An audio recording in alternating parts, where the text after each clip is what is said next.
माँ हूं, धरती माँ। आज मैं खुशी से फूली नहीं समा रही। मेरे आंगन में उस शिशु का जन्म हुआ है जिसके आगमन से मेरी शोभा बढ़ गई है। श्री राम का जन्म हुआ है।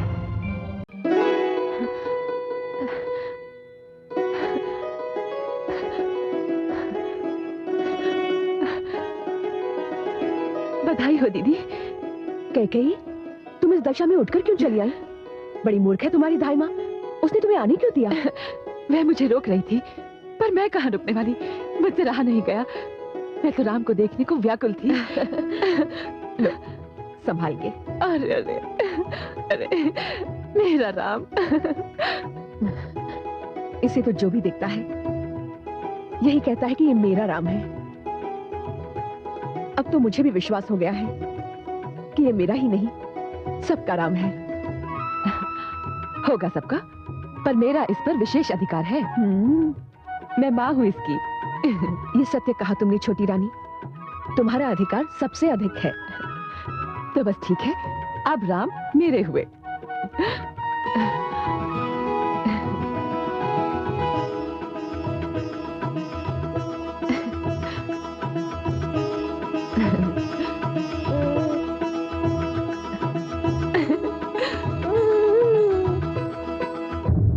मैं माँ हूं, धरती माँ। महारानी कौशल्या ने कितनी सच्ची बात कही। राम जिसके हो गए, जग उसी का हो गया। जिसने राम को पा लिया, उसने सब कुछ पा लिया। और आज तो मुझे एक विचित्र सा अनुभव हो रहा है। अभी तो राम छोटे से शिशु हैं और दुनिया उन्हें देखने को दीवानी हुई जा रही है। जब वो बड़े हो जाएंगे तब क्या होगा? असंख्य लोग उनके दर्शन के प्यासे रहेंगे। असंख्य लोगों के दिल उनके प्यार में डूबे होंगे। मुझे लग रहा है कि अब जो कुछ भी होगा वो कैसा होगा, जो पहले कभी नहीं हुआ। और जब हो जाएगा तो ऐसा होगा कि संसार उसे कभी भुला नहीं पाएगा। शिशु तो संसार में हर दिन जन्म लेते हैं, पर आज एक ऐसे शिशु ने जन्म लिया है जिसके दर्शन को मानव तो मानव, ब्रह्मलोक से ब्रह्मा और सरस्वती, कैलाश से भोले शंकर और पार्वती, और इंद्रलोक से इंद्र और समस्त देवी देवता चल पड़े हैं। यह तो विचित्र हुआ। लगता है श्री राम के दर्शन का ध्यान हम सबके मन में एक साथ आया। शुभ विचारों के साथ ऐसा ही होता है। तो फिर महाराज दशरथ के भवन की ओर प्रस्थान करें, परंतु इस रूप में नहीं, इस रूप में नहीं।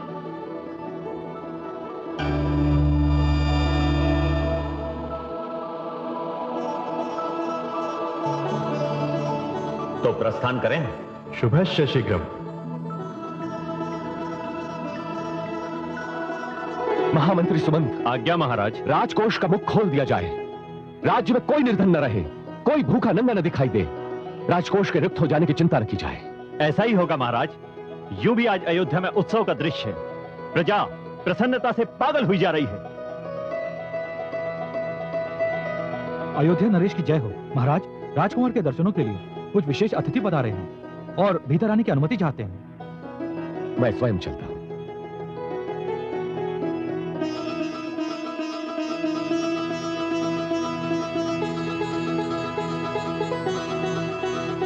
प्रणाम हे ऋषिजनों। कल्याणमस्तु। अपने घर में आप सबको पाकर मैं धन्य हो गया। कहां से पधारे हैं आप लोग? हम नगर नगर घूमकर संसार की लीला देखने वाले ऋषि हैं। हम पता ठिकाना क्या बताएं। यहां से जा रहे थे, आपकी नगरी में घूम रहे थे तो पता चला कि आपके घर में सुकुमार ने जन्म लिया है। बस उसके दर्शनों के लिए चले आए। आप सबके दर्शन पाकर मैं धन्य हो गया। आप सब ऋषियों से अधिक देवी देवता प्रतीत हो रहे हैं। आपका आशीर्वाद मेरे पुत्र को मिल जाएगा तो वो भी धन्य हो जाएगा। पहले तो हमें उसके दर्शन पाकर धन्य हो जाने दीजिए। आइए भीतर चलें। चलिए महाराज। ये कैसे संभव है? आगे आप चलिए। आपके पीछे चलने में मैं गर्व का अनुभव करूंगा। आइए।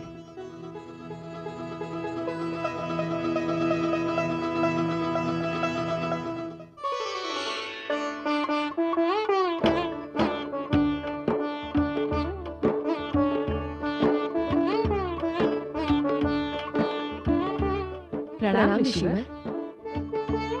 नहीं नहीं देवी, उठने का प्रयास न कीजिए।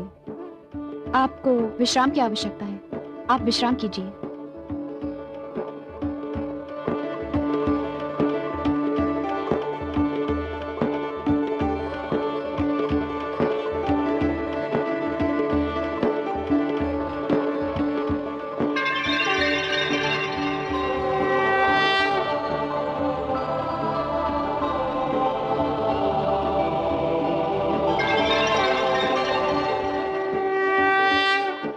कहिए प्रभु, आनंद से तो हैं? आप पालने में यूं आनंद से विश्राम कर रहे हैं जैसे यह पालना न हो शेषशय्या हो और आप नन्हे से बालक न हो श्री हरि हो। सारी अयोध्या में धूम मची है कि महाराज दशरथ के घर श्री राम ने जन्म लिया है। हम तो ये नाम सुनकर ही धन्य हो गए। हमारी प्रार्थना है, आप इस जग में आए हैं तो ऐसे ऐसे कार्य कीजिए कि ये जग धन्य हो जाए। हमारा आशीर्वाद है आपको। आप कवियों की प्रेरणा का साधन बने, वीरों को वीरता का उदाहरण प्रदान करें, संसार को मर्यादा का नवीन आदर्श दें, पुरुषोत्तम बने।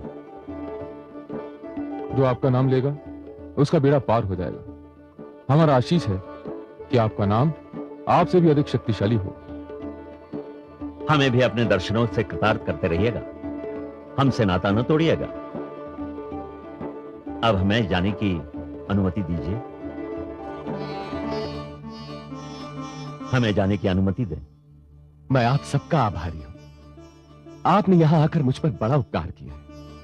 मेरे पुत्र को ऐसे ऐसे आशीर्वाद दिए कि वो भी धन्य हो गया। आप प्रसन्न रहें, यही हमारी कामना है।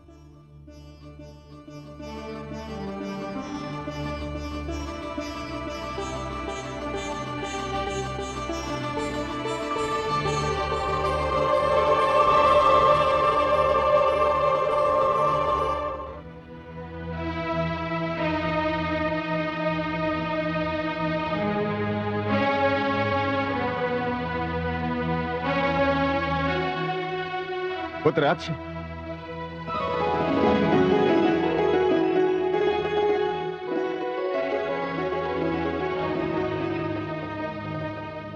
प्रणाम दादाश्री। आयुष्मान भव। पुत्र अक्ष, आज तुम्हारे भ्राता वीरवर मेघनाथ की वीरता की अंतिम परीक्षा है। जाओ, उनकी आंखों पर पट्टी बांध दो। जो आज्ञा दादाश्री।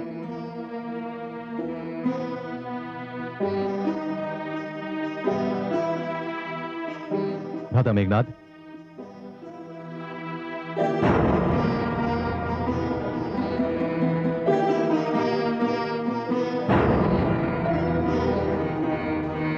पुत्र मेघनाथ, उठाओ अपना धनुष।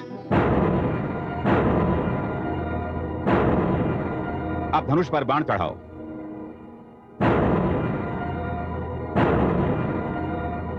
मेरे हाथ में ये मणि है, मैं इसे अपने सिर पर रख रहा हूं। तुम इसे अपने बाण का लक्ष्य बनाओ। ये मत सोचना कि यदि लक्ष्य चूक गया तो तुम्हारे दादा श्री सोमाली के प्राण संकट में आ जाएंगे। परीक्षा लेते समय यदि ऐसी दुर्घटना हो भी गई तो चिंता की कोई बात नहीं। बात मुख्य यह है कि बाण चलाते समय तुम्हारा हाथ तनिक भी न कांपे। अब पुत्र, मेरा आदेश है कि लक्ष्य पर बाण चलाओ।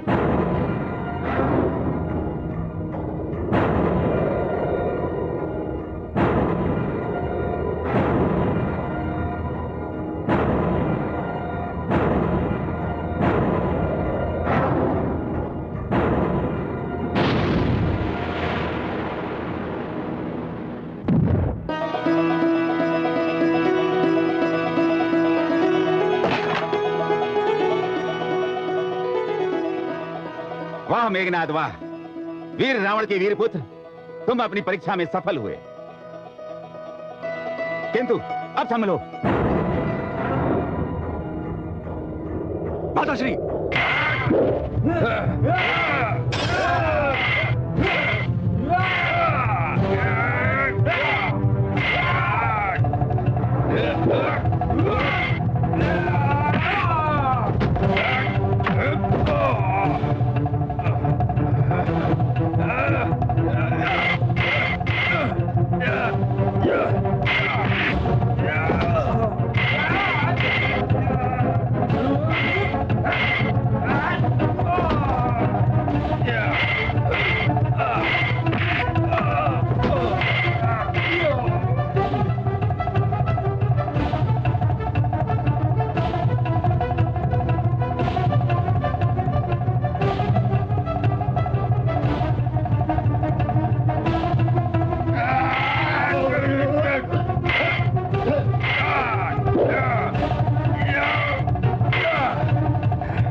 धन्य है वत्स मेघनाद, धन्य है।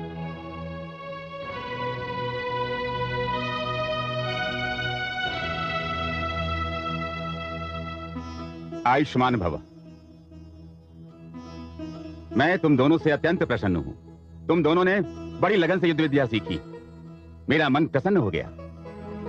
तुम्हारे पिता लंकापति रावण ने तुम्हें जिस उद्देश्य से मुझे सौंपा था, वो उद्देश्य आज पूरा हो गया। हमारा तो मन करता है कि हम उड़कर उनके पास पहुंच जाएं। परंतु दादाश्री, वो हमें पहचान तो लेंगे ना?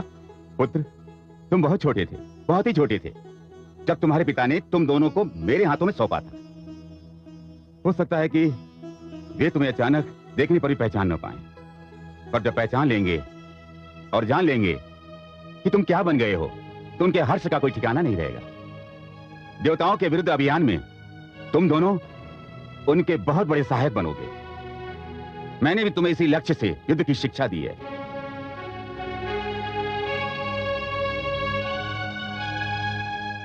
गुरुदेव, हम आपको गुरुदक्षिणा भेंट करना चाहते हैं। आप न केवल हमारे दादाश्री, वरन हमारे गुरु भी हैं। आप जो चाहें हम देने को तैयार हैं। मेरे जीवन की सबसे बड़ी इच्छा देवलोक विजय है। तुम दोनों मुझे देवलोक जीत कर दी दो, मुझे मेरी गुरुदक्षिणा मिल जाएगी। हम आपको वचन देते हैं गुरुदेव कि आपको इंद्रासन पर विराजमान करके ही हम दोनों दम लेंगे। क्यों अनुज? निसंदेह भ्राताश्री, अब तो देवलोक विजय ही हमारे जीवन का सबसे बड़ा उद्देश्य होगा, सबसे बड़ा। दादाश्री, आप हमें लंका कब ले चलेंगे? आज ही, अभी, इसी समय। तुम दोनों को तुम्हारे पिता के समक्ष अचानक ले जाकर उन्हें भौचक्का कर दूंगा। चलो मेरे साथ, आओ। हम तीनों को ब्रह्मा से वरदान मिल चुका है। अब मुझसे और अधिक धैर्य नहीं रखा जाता। हमें शीघ्र अतिशीघ्र देवलोक पर आक्रमण कर देना चाहिए। देवलोक जीत लेना चाहिए हमें। भ्राताश्री, यदि आप बुरा न माने तो एक बात कहूं। अवश्य कहो, किंतु ध्यान रहे विभीषण, ऐसी कोई बात न कहना जिससे देवताओं के पक्षपात की दुर्गंध आती हो। नहीं भ्राताश्री, पक्षपात की बात नहीं है, किंतु यदि देवलोक पर आक्रमण और विजय से पहले हम उन क्षेत्रों की संपन्नता का उपाय करें, उन क्षेत्रों को सुचारू रूप से चलाने का ढंग सोचें जो पहले से ही हमारे पास है, तो क्या यह उचित नहीं होगा? नहीं नहीं नहीं नहीं, यह अनुचित होगा। हमारी सबसे पहली चिंता होनी चाहिए कि हम विश्व विजेता कैसे बने, कैसे संसार के सिर को अपने चरणों में झुका दें। स्मरण रहे कि संसार उसे ही पूजता है जिसके पास शक्ति होती है।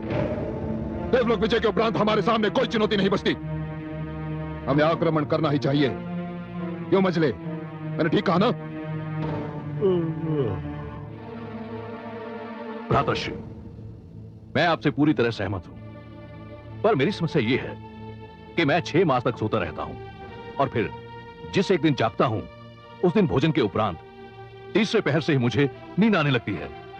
तो फिर मैं आपकी सहायता कैसे कर पाऊंगा? तुम चिंता ना करो मजले, चिंता ना करो।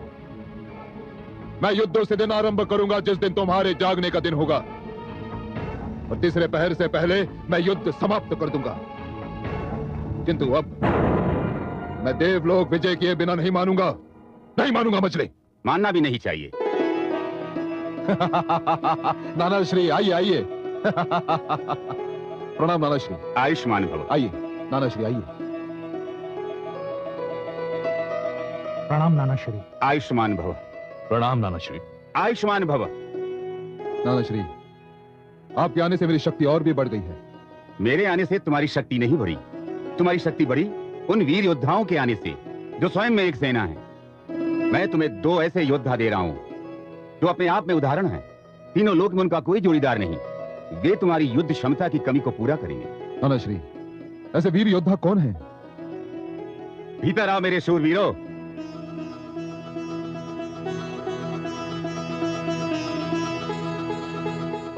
पिताश्री,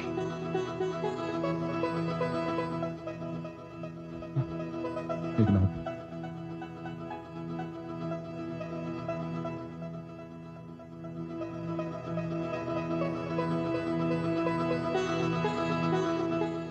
प्रणाम पिताश्री।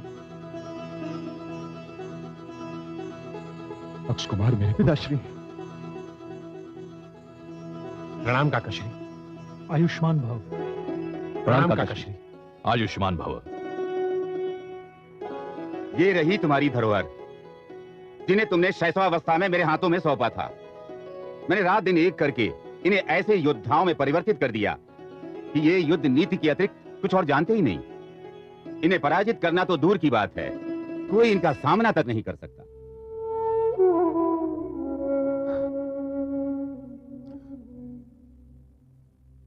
मेरे पुत्रों, मेरे वीरों, अब तो हमारी शक्ति अपार हो गई है। अपार। अब तो मुझे 2 और हाथ मिल गए हैं। देखा अनुज, देखा मजले कितने बड़े हो गए हैं दोनों।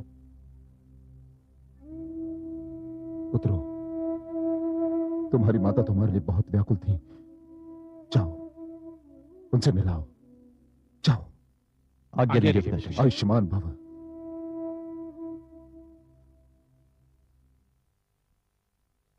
नानाश्री, अपमान का प्रतिशोध लेने की घड़ी आ गई है। देवलोक जीतने की घड़ी आ गई है, किंतु स्मरण रहे, विष्णु से प्रतिशोध मैं लूंगा, मैं लंकापति रावण। माताश्री। मेरे पुत्रों,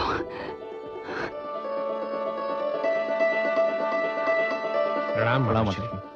आयुष्मान भव।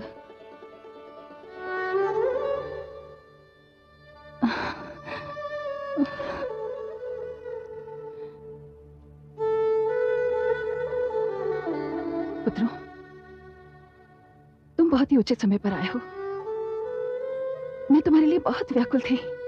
हम भी आपको सदैव स्मरण किया करते थे माते। और मैं तो आपके दर्शन के लिए तड़प रहा था माते। तुम माता के हृदय की तड़प को क्या जानो मेरे पुत्रों। तुम्हें तो मुझसे लंकेश ने उस समय छीनकर अपने नाना श्री असुरराज सुमाली को सौंप दिया था, जब मैं तुम्हें दूध पिला रही थी। मैं तुम दोनों के लिए बहुत तड़पी हूं पुत्रों, किंतु आज तो मुझे तुम्हारी आवश्यकता थी। मैं सर्वथा अकेली पड़ गई थी, सर्वथा असहाय। मेरी कोई सहायता करने वाला नहीं था पुत्रों, मेरी कोई सहायता करने वाला नहीं था। ये आप क्या कह रही हैं माते? सर्वशक्तिमान रावण की महारानी और स्वयं को असहाय पाए, ये कैसे हो सकता है माते? यही हो गया है पुत्रों। मैं तुम्हारे पिताश्री को रोकना चाहती हूँ, पर सर्वथा अपने आप को असहाय पा रही हूँ। पिताश्री को रोकना चाहती हैं? किंतु क्या करने से रोकना चाहती हैं माते? विनाश से, सर्वनाश से। कैसा विनाश? किसका सर्वनाश? हमारा विनाश, हमारे परिवार का सर्वनाश, हमारी प्रिय लंका का सर्वनाश पुत्रों। तुम्हारे पिताश्री ने युद्ध की ठान ली है। वो देवलोक पर विजय करना चाहते हैं, किंतु मैं उन्हें युद्ध पथ पर जाने से रोकना चाहती हूँ। मैं रक्त और अग्नि की होली खेलने से रोकना चाहती हूँ, किंतु वो मेरी एक नहीं सुन रहे हैं। अब तुम दोनों आ गए हो तो मुझे आत्मबल मिल गया है। अब मैं उनसे बात करूंगी तो स्वयं को अकेला नहीं पाऊंगी। अब मैं उन्हें रोकूंगी तो मेरे पुत्र मेरा साथ देंगे।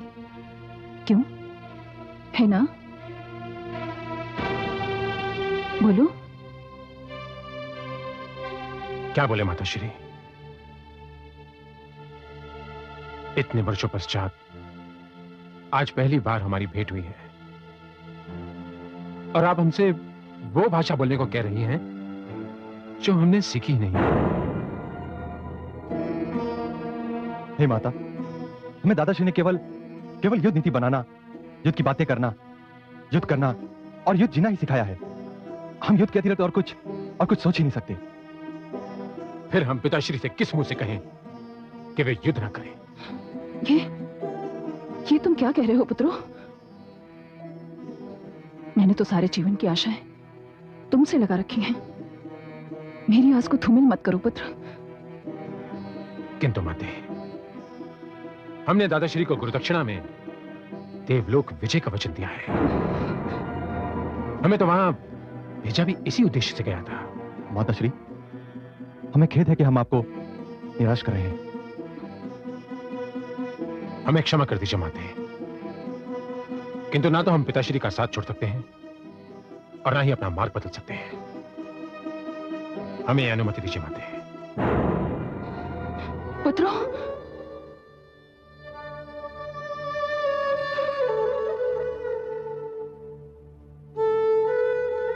मेरे भाग्य में अकेलापन ही लिखा था। तुम आए तो मैं समझी कि मेरा अकेलापन दूर हो गया, पर यह मेरा भ्रम था। भ्रम।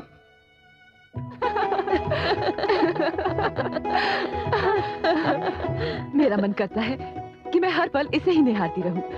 न जाने क्यों इसका मुख देख कर भी मेरा मन नहीं भरता। क्यों राम जी, ये आपने मुझ पर क्या मंत्र फूंक दिया है?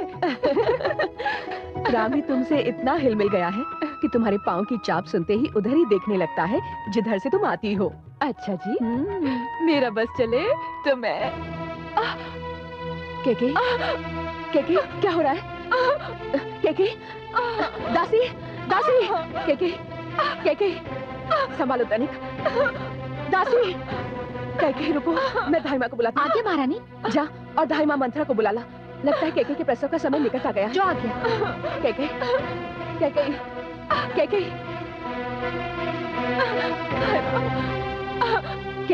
केके, रुको, मैं आती हूँ।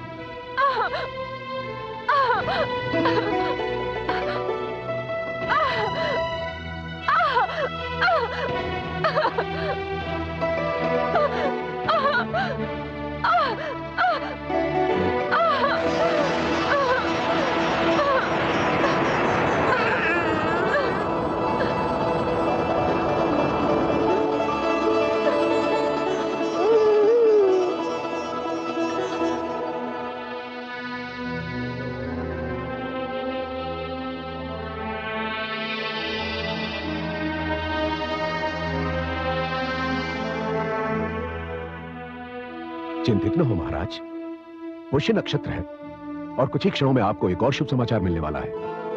आपके यहां एक और पुत्र का जन्म होने वाला है और महाराज, वो पुत्र भी अत्यंत ही तेजस्वी और प्रतापी होगा। गुरुदेव,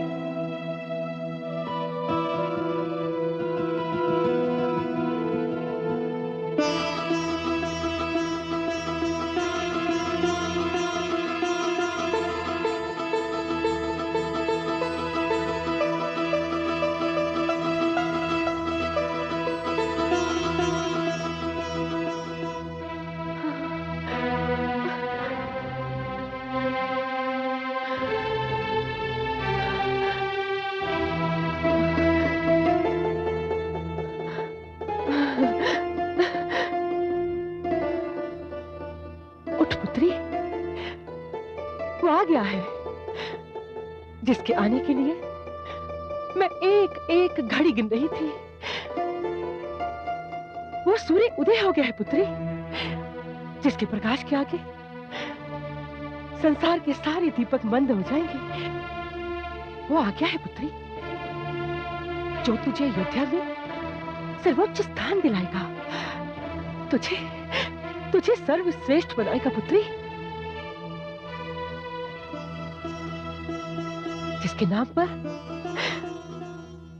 जिसके नाम पर तू राज करेगी पुत्री, राज। अब देखना मैं क्या करती हूँ। हाँ। अरे कोई है?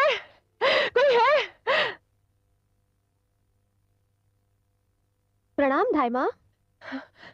जा महाराज और महर्षि वशिष्ठ को सूचना दे कि छोटी रानी ने रघुकुल के भविष्य को जन्म दिया है। जा जा आज्ञा धाइमा।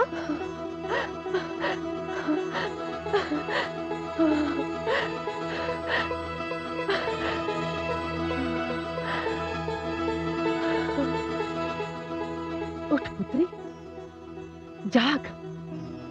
पुत्र रूप में अपने सौभाग्य चंद्र के दर्शन तो कर ले। जाग पुत्री। कैकेयी, उठ, देख। हाँ।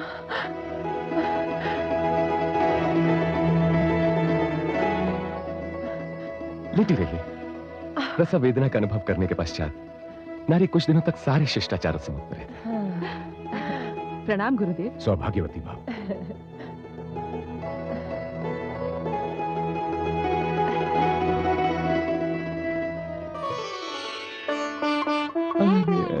देखिए महाराज, राजकुमारी ने रघुकुल को क्या दिया है। रघुकुल धन्य हो गया, मैं धन्य हुआ। प्रभु आपको कोटि कोटि धन्यवाद। मेरा पुत्र, मेरे लाल।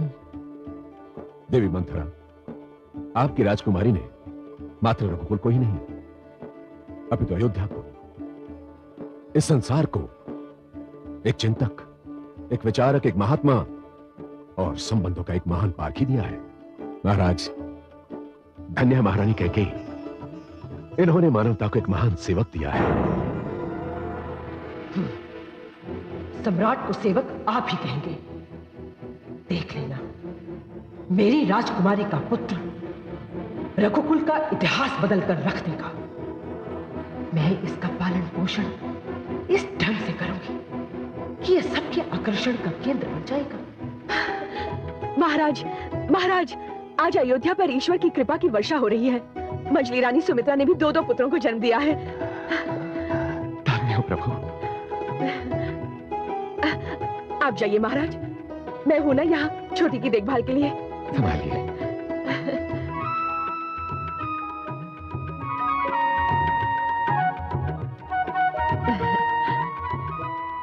कितना सुंदर है। जैसे राम तुम्हारा, वैसे अब ये मेरा हो गया है। मैं राम के साथ साथ इसे भी पालूंगी।